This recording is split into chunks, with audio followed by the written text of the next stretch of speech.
নমস্কার বন্ধুরা, আপনারা যারা আমার এই গল্পগুলো শোনেন তাদের সবাইকে জানাই আমার আন্তরিক শ্রদ্ধা। আজ যে গল্পটি আপনাদের শোনাব সেটি এক নাম প্রকাশে আমিচ্ছুক ফলোয়ার আমাকে পাঠিয়েছেন, তার জীবনের এক গভীর, গোপন এবং নিষিদ্ধ প্রেমের আখ্যান। গল্পটি এতটাই আবেগী যে শুনলে আপনাদের গায়ে কাটা দেবে।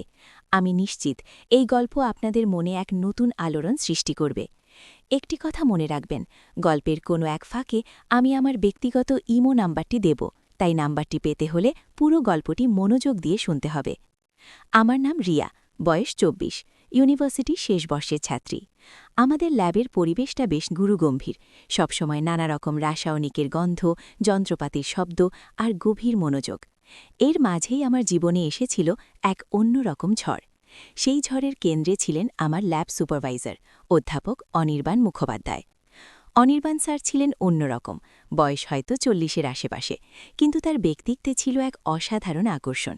তীক্ষ্ণ বুদ্ধি, শান্ত অথচ দৃঢ় কণ্ঠস্বর, আর সেই চোখের চাহনি, যা দেখলেই মনে হতো তিনি যেন সবকিছু জেনেও জানেন না। তিনি শুধু একজন শিক্ষক ছিলেন না, ছিলেন এক জ্ঞানের ভাণ্ডার। তার বক্তৃতা শুনলে মনে হতো সময় থেমে গেছে। তার উপস্থিতি যেন ল্যাবের গুমোট পরিবেশকে এক নিমিষে সজীব করে তুলত। ঘটনাটা শুরু হয়েছিল প্রায় বছরখানেক আগে। আমি তখন সবে ল্যাবে অ্যাসাইনমেন্ট শুরু করেছি। আমার অ্যাসাইনমেন্টের বিষয় ছিল পারমাণবিক রসায়ন। এর জন্য আমার প্রয়োজন ছিল কিছু জটিল পরীক্ষা নিরীক্ষা এবং গভীর গবেষণা। সেখানেই অনির্বাণ স্যারের সঙ্গে আমার পরিচয়।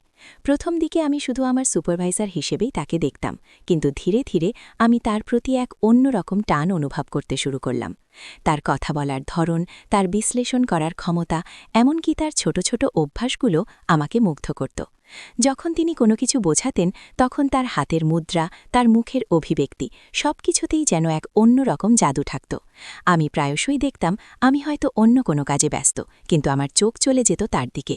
তিনি যখন নোট লিখতেন, তার আঙুলের নড়াচড়া, যখন তিনি কোনো পরীক্ষার ফলাফলের বিশ্লেষণ করতেন, তখন তার কপালে পড়া ভাঁজ, সবকিছুই আমার মনে এক সূক্ষ্ম আলোড়ন তুলত। ব্যাপারটা আমি প্রথম পাত্তা দিইনি।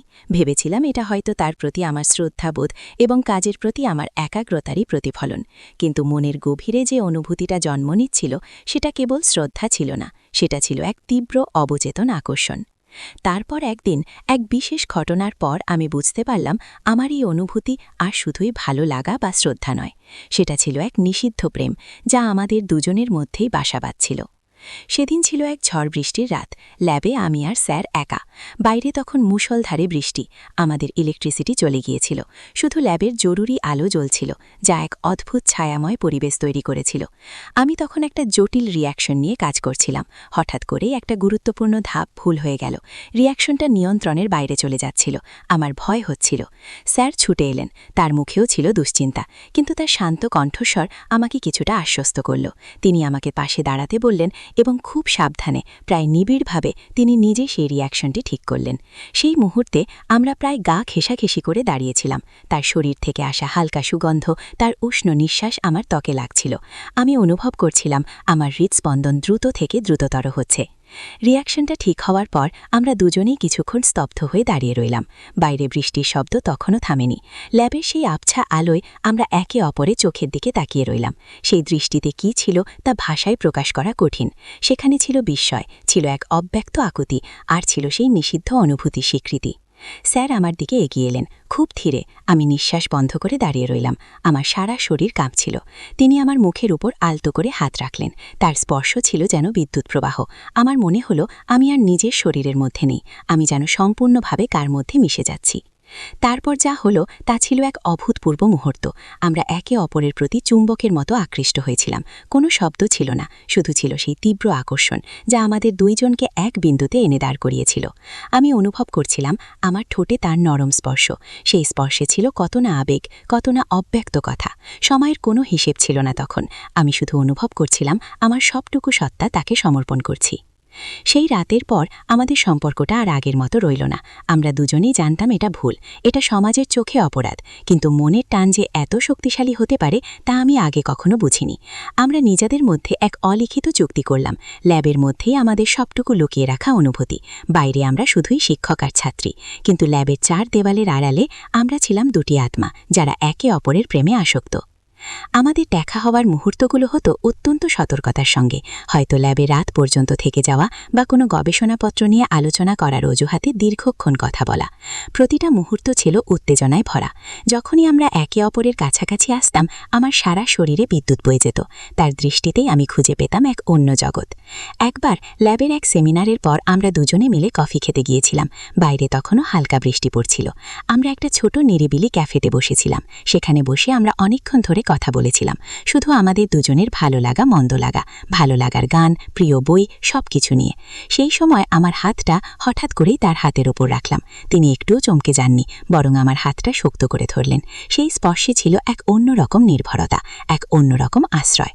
আমি তার চোখের দিকে তাকিয়েছিলাম। সেই চোখে ছিল এক গভীর ভালোবাসা, যা আমাকে প্রতিনিয়ত মুগ্ধ করত। তিনি আমার দিকে ঝুঁকে এলেন। আমার মনে হলো আমার হৃৎপিণ্ডটা আমার বুকের খাঁচা থেকে বেরিয়ে আসবে। তিনি আমার কানের কাছে ফিসফিস করে বললেন, রিয়া, তুমি জানো তুমি আমার জীবনে কি এনেছ? আমি শুধু হাসলাম।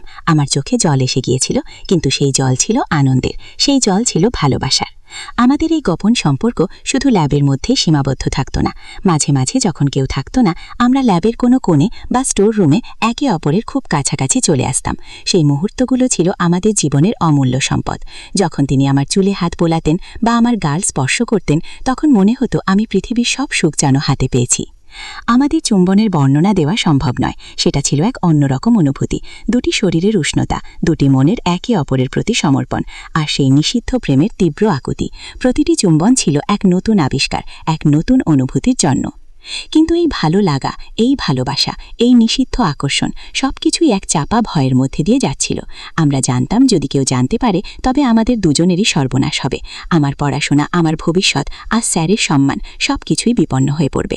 এই ভয়টা সবসময় আমাদের তাড়া করত, কিন্তু ভালোবাসার টান এত বেশি ছিল যে আমরা সেই ভয়কে জয় করার চেষ্টা করতাম। একদিন ল্যাবে আমরা খুব গুরুত্বপূর্ণ একটা কাজ করছিলাম। রাত তখন প্রায় 10টা, বাইরে সম্পূর্ণ অন্ধকার, শুধু ল্যাবের আলো জ্বলছে। আমরা দুজনে মিলে একটা প্রজেক্টের ডেটা অ্যানালিসিস করছিলাম। হঠাৎ করেই স্যার আমার দিকে ঘুরে তাকালেন। তার চোখে ছিল এক অদ্ভুত আলো। তিনি আমার হাত ধরলেন। রিয়া, তিনি খুব নিচু স্বরে বললেন। আমি আর পারছি না। আমি তার দিকে তাকালাম। আমার মনে হলো পৃথিবীর সব শব্দ যেন থেমে গেছে।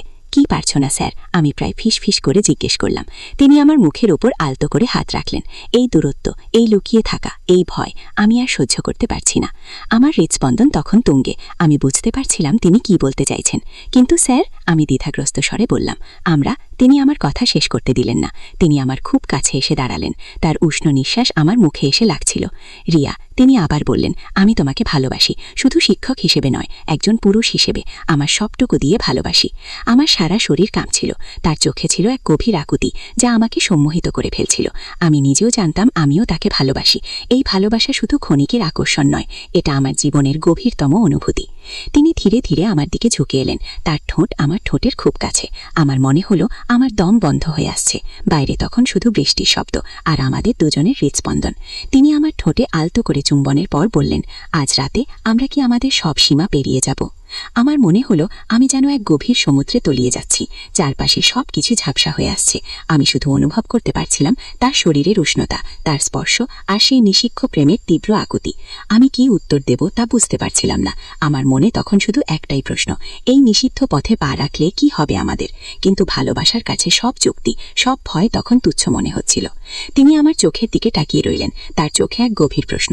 আমার মনে হলো এই মুহূর্তে আমার একটি সিদ্ধান্ত নিতেই হবে, হ্যাঁ অথবা না। কিন্তু আমার ঠোঁট দিয়ে কোনো শব্দ বেরোচ্ছিল না। তার উষ্ণ নিঃশ্বাস আমার মুখে এসে লাগছিল, আর আমার সমস্ত চেতনা যেন বিলীন হয়ে যাচ্ছিল। এইভাবেই সেই উত্তেজনাময় মুহূর্তে আমি আপনাদের সামনে আমার গল্প থামিয়ে দিলাম। আপনারা কি চান আমি এই গল্প চালিয়ে যাই? আপনারা কি চান জানতে সেই রাতে কি ঘটেছিল? আপনারা কি চান এই নিষিদ্ধ প্রেমের পরিণতি কি হয়েছিল? যদি চান তবে কমেন্ট করে জানান। আর অবশ্যই আমার চ্যানেলটি সাবস্ক্রাইব করতে ভুলবেন না, কারণ দ্বিতীয় পর্বে আমি আপনাদের শোনাবো এরপর কি হয়েছিল।